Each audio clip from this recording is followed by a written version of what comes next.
So EverDry's been around for 40 years. We've been doing this since the early 80s, right? But back in 2004, John Fahmy came to Atlanta and opened up the EverDry franchise here in Atlanta. Okay, he's been with the company since 1991, and we're members of all kinds of different associations, remodeling industry, the Basement Health Association. We've got guys that are certified waterproofing specialists, kind of the PhD, if you would, in waterproofing, that work here at our Atlanta office. All the work we do meet and exceed the government codes, OSHA, BOCA, the ICC. We've been written up in numerous articles. You know, USA Today calls us the smart choice when it comes to waterproofing. And one of the reasons why is you can see we have dozens of trademarks and patents. Again, we've been doing this for 40 years, and the nice thing about that is we've been able to experiment and learn a lot of trending. I don't know that trending is the word. We've learned how to do things properly, and so we've protected ourselves with numerous trademarks and patents along the way. We give back to the community a lot. We worked with Sunshine Children's Homes. We've worked with Salvation Army. We've done global missionary work. We've worked here in Atlanta with the Special Olympics. We're even a gold award recipient from United Way. So giving back is a big deal to us. And we've been on numerous TV shows. If you ever watch Extreme Home Makeover, we've been featured on that show. Yeah. You know, they're not around anymore, but some of the big shows that people watch now are the Property Brothers. Oh, yeah. Yeah, we've been featured. Some of our services have been featured on their shows as well. A lot of people like yourself find us on the internet. We've got a top rating with Google, Angie's List, Home Advisor. Matter of fact, if you look at Google, we have the highest rating waterproofing out of all the waterproofing companies here in Atlanta. And so that's something to brag about. People love to complain. It's hard to find people that really like to brag about the services they received. And so with us having well over 400 reviews and carrying that 4.8 star rating, that's something that goes away. Yeah, absolutely. Goes a long way. We've done work with NASA, Navy, Department of Defense. So again, these guys trust us to be their consultants when they have questions in the waterproofing business. So naturally, we're the ones that get to do a lot of the work when they need some waterproofing done. It's our certificate of liability. One thing you need to understand is we don't subcontract work out. Everybody that works for us are employees. Which means that everybody coming on is protected by our insurance and our workman's comp. Okay? And you listen to talk radio, Kirk Mellish on WSB Talk Radio, Shannon Burke. These guys have both used our systems and given us rave reviews. Nice. And if you listen to the radio or you watch TV, you've probably heard of Del Cardwell. Trust Del. If that looks familiar. He's a consumer advocate, right? So he really tells the consumers who to steer away from and who to go to when you need help. Okay. So we've passed his rigorous review to the point where he's given us his seal of approval. Oh. So he doesn't give that to just everybody. He only okay. picks a couple of people in each industry that he says, hey, these are the guys you can trust. Okay, nice. So the cool thing about that is not only do you get our awesome warranty, but any work that we do, he also puts an additional warranty up to $10,000 on. And one of the reasons that he chose us to stand behind A+ rating with the BBB, right? Every company gets that when they start. It's yours to maintain. Again, in Atlanta, we've been here since 2004, and we've been able to maintain that. Coming on 17 years, and we've been able to maintain that A+ rating. Yeah, that's pretty impressive. Safe to say we kind of know what we're doing when it comes to waterproofing? Yeah, I guess they're in good hands. There you go. Okay, well, let's do this. I want to put this aside for a second. I want to talk about Crawlspaces. I know you don't travel down into that Crawlspace a lot, so I just want to talk about what might happen in a Crawlspace in general terms, if you would, right? So if we look at a way a Crawlspace is built, right, the way a Crawlspace is kind of designed is it's a builder will come in and dig a big hole in the ground, right? not quite as deep as they would as a basement, but we're still digging into this hard Georgia red clay. So the thing about clay is it's a great building material, but it's not so good when it comes to water and moisture. Okay. So once that hole is dug, the next thing the builder will do is they'll come out here and they'll pour this footer, right? So think of this footer like a large sidewalk that goes around the entire perimeter of a house. Okay. They let that concrete harden, okay? Once that concrete's hardened, then the builder comes out and they stack these blocks all the way up so we have a nice level foundation to rest our house on top of. Okay. But there's a couple of things that you need to understand about what affects a foundation. All right. Right? And the first thing you need to understand is how the materials really affect the foundation. So when you look at the materials, the blocks that the house is made out of, these cinder blocks are a very porous material.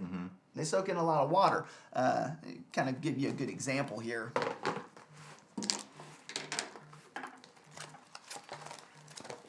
If we look at a block right here, it's a great example. We took a couple of blocks behind the warehouse, dug a hole, and we put those blocks in this puddle of water overnight. See what happened to it?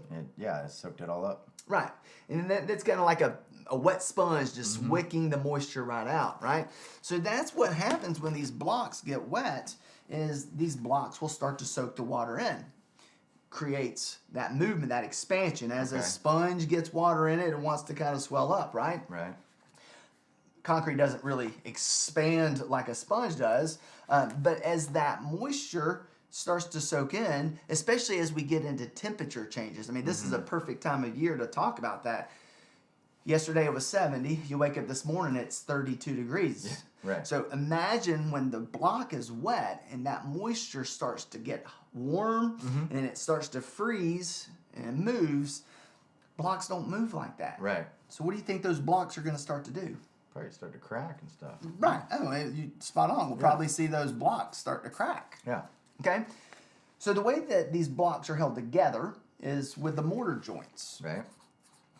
Now, mortar is basically made up of sand and cement and lime. Mix that together like baking a cake, right? You mix all that together, and as it dries, it hardens and holds everything in place. Sure. Now, what happens is when moisture starts to soak into the blocks or the mortar joints that hold it together, a reaction starts to take place. Okay. And the lime that holds this together, the binding agent, starts to get pushed out. That white powder, we call it efflorescence, that white powder we see bleeding out of the blocks, as that starts to bleed out of the blocks, we're starting to lose the binding agent in the block. Okay. Now, if I'm losing the glue in the mortar joint, what do you think those mortar joints are going to start to do? Those are also going to crack and crumble. Bingo. Yeah, we'll probably see those crack and crumble, right? As they break down. Builders know that can happen, right? And so what builders do when they build a house, before they start to backfill the soil around the block, is they'll come out here and they'll put this thick waterproofing protection along the outside of the wall. Okay. So as they backfill that dirt, that soil, that damp soil pushing up against the block doesn't allow the moisture to come through. Sure. Here's what you have to understand, though, is that tar material, it has a shelf life as well. Kind of like shingles on a roof. You know, how often do you replace your roof? Yeah, it's supposed to be 25 years, but never there you that go. long. Right, yeah, right. Never that long. That's what we want, but we Right. don't always get that, Sure. right? The same thing with the waterproofing on the outside of the wall. Yeah. We hope to get 25 years out of it. Sometimes you get more, sometimes you get less. Okay. But when this soil around the house gets wet and dry and it starts to move, think of it almost like sandpaper up against that tar. Sure. Yeah.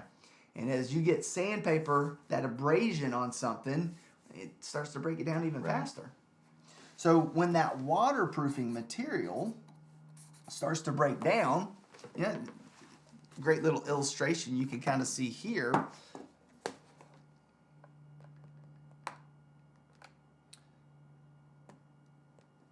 So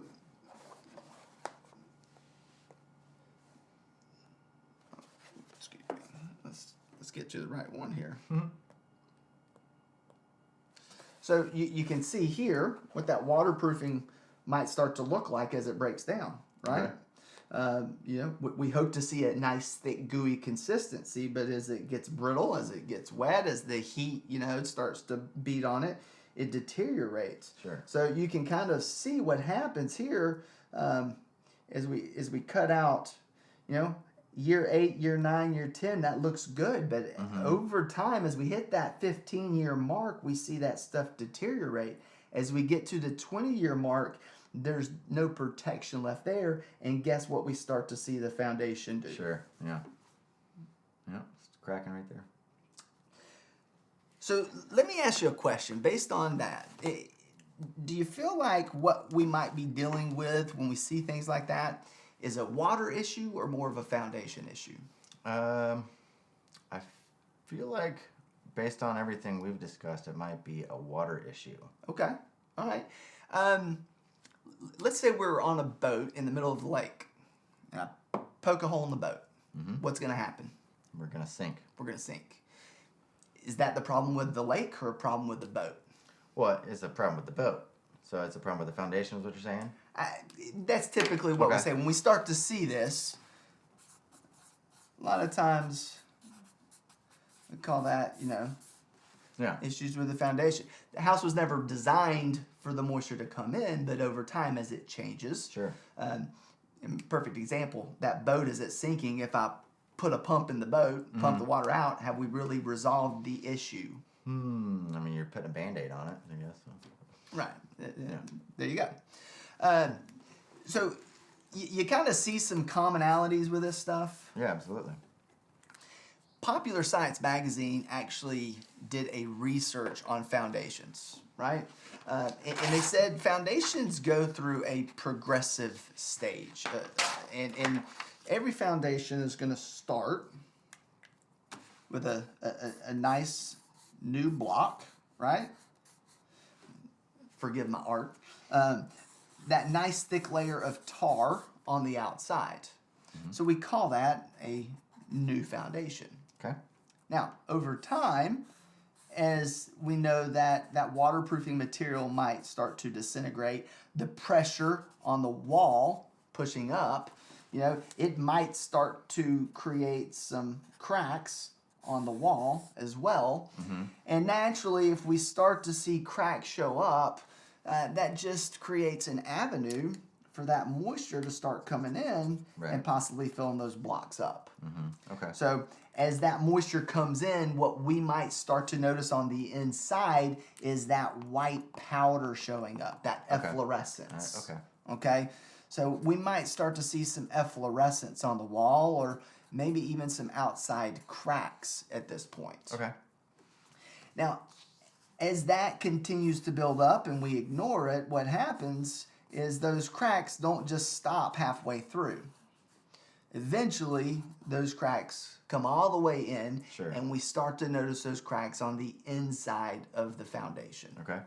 So now that deterioration of the waterproofing is just continuing to break down, the moisture that was sitting inside the blocks now has a pathway to come in.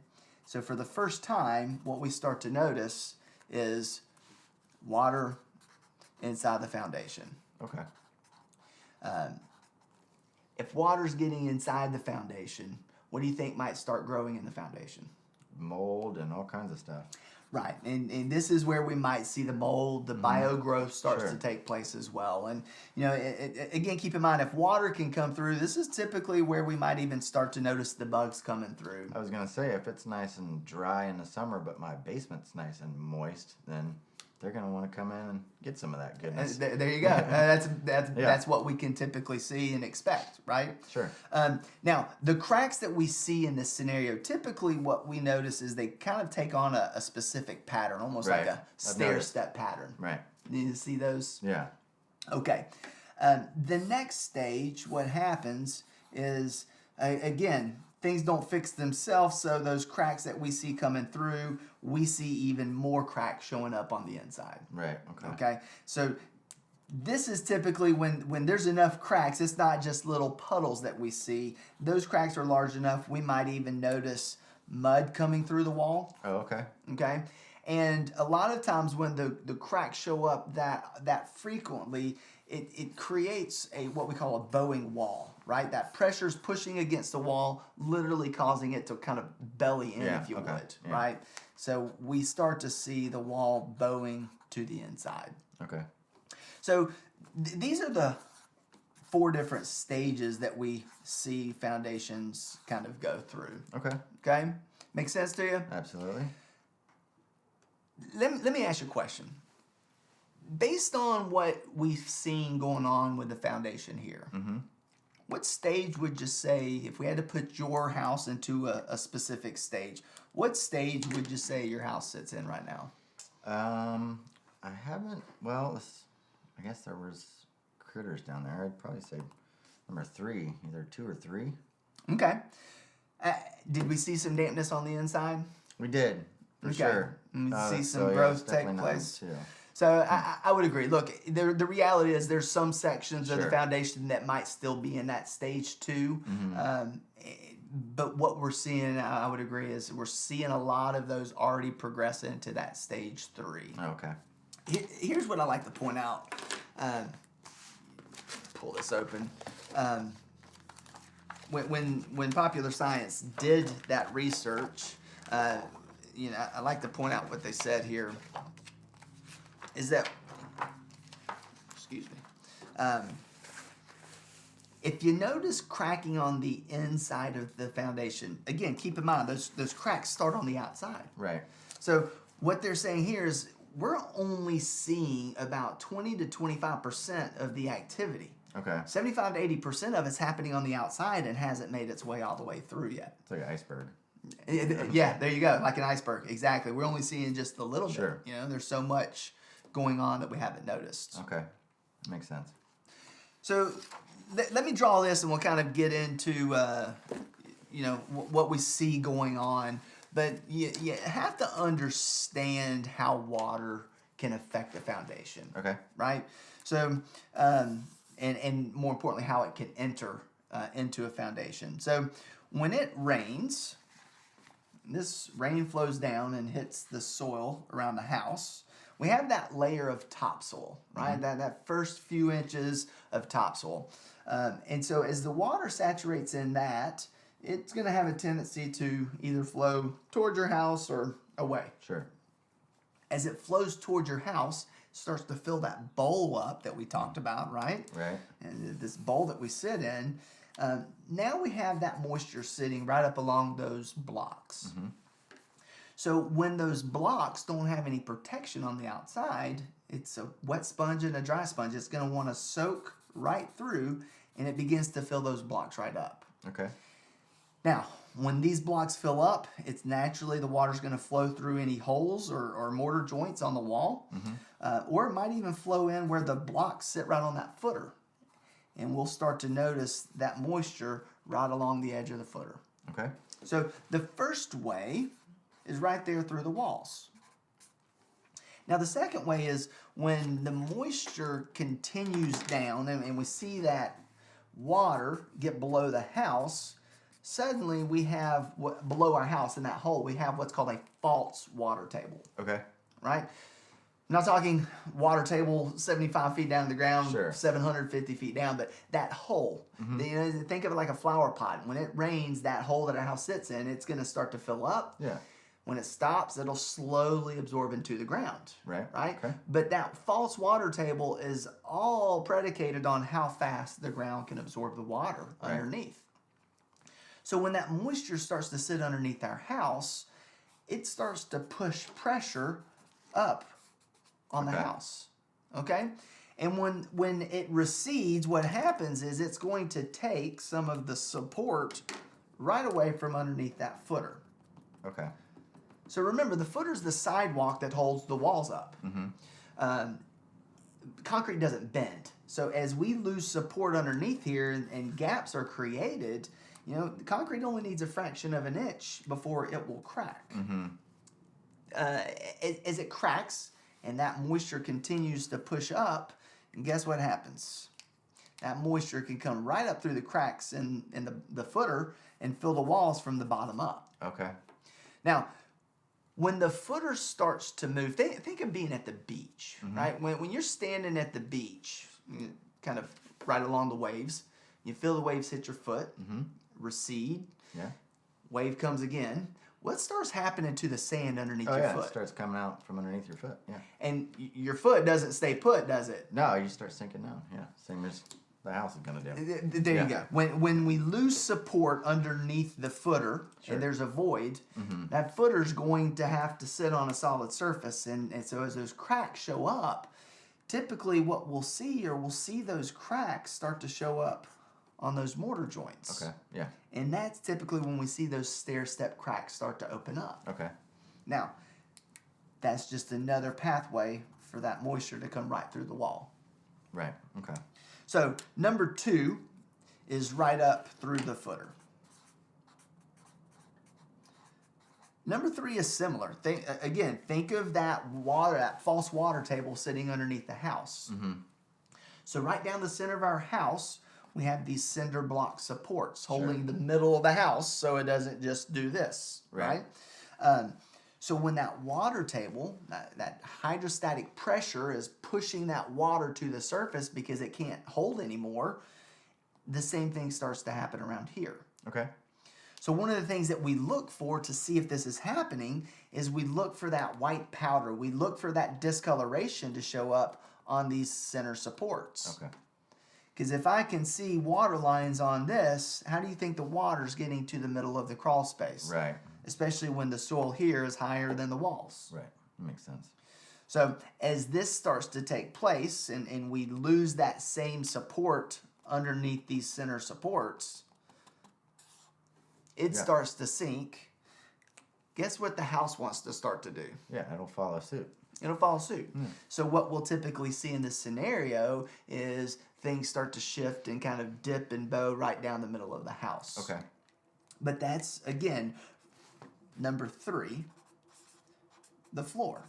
Now, keep in mind also in a crawl space is that hydrostatic pressure is pushing that false water table up.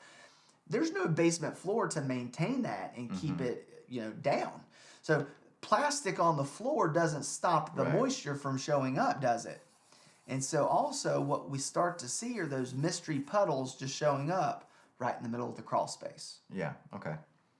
All right. The last thing that we really deal with in a crawl space is kind of threefold. When there's mystery puddles here and that evaporates, guess where it goes? To the floor. to inside the house. Yeah, to your subfloor, right? Yeah. And it starts to fill the air with humidity. Sure, okay. When there's moisture in the wall and the soil out here is wet, there's only one direction for that moisture to go. Right. Right into the crawl space. Okay. When we have crawl space vents that stay wide open,